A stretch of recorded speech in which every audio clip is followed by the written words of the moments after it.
not like the Mexicans. That's right. Who didn't bomb Americans, who weren't warring against American service members, not like the El Salvadorians, who sweep the streets, who mop the floors, who open and close your businesses, who cook in your restaurants, right, who build your cities, who plant these wonderful trees and manage all of this foliage to decorate your cities, who build these buildings brick by brick, layer by layer, mortar by mortar, who pave your roads. They don't ever get the benefits that the Afghans get, right, that the Ukrainians get, that's right, that the Arabs get. You know who else doesn't start from zero every generation, Yaraj? The East Indians.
And you know who is not starting over at the beginning every generation? You know who not starting over, Yagadah? Who's that? The Chinese. Right, that's right. The Chinese aren't starting from zero in America.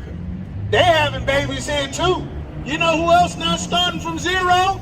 The Ukrainians. That's right, right. They don't start from zero when they get to America. They ain't starting from zero. They're not starting from zero at all. You know who else not going to start from zero? The Afghans. That's right. The Afghans get dropped off in America, and guess what, brothers and sisters? Guess what, sis? All of that money they take out of your taxes for your businesses, for every dollar you make, they taking about 60 cents. Right. And guess who is getting all of that money? It's not going to your nephew that don't have a job. That's right. It's not going to your niece who trying to get her career started. That's right. It's not going to the graduates from the HBCUs. Right.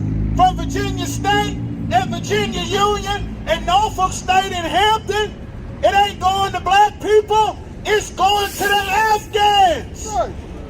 And you know why the Afghans are important? Because black veterans and Hispanic veterans spent 20 years fighting the Afghans for America. And come right back to America still trying to find a job. Still trying to get benefits. Still waiting in the line. You know when you didn't have to wait in line? When you were an Afghan getting off of a C-130 as the army withdrew from Iraq and Afghanistan. That's right. You didn't have to wait in no line. Not like the Mexicans. That's right. Who didn't bomb Americans. Who weren't warring against American service members. Not like the El Salvadorians who sweep the streets, who mop the floors, who open and close your businesses, who cook in your restaurants, right, who build your cities, who plant these wonderful trees and manage all of this foliage to decorate your cities, who build these buildings brick by brick, layer by layer, mortar by mortar, who pave your roads. They don't ever get the benefits that the Afghans get, right, that the Ukrainians get, that's right, that the Arabs get. You know who else doesn't start from zero every generation, Yaraj? The East Indians. They don't ever start from zero. Right. They get money from the plantations that the British used to run all throughout the Caribbean. Right. Their children don't start from zero. Their children aren't affected negatively by the economy. Their children don't lose their neighborhoods. Right. Their schools don't lose their funding. Their teachers don't get fired several times during the school year.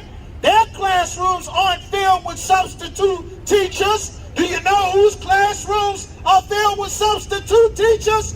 Black children. Right, that's right. Why is that? Well, we used to have black schools with black teachers and black administrators and black principles for black kids. And do you know what that produced?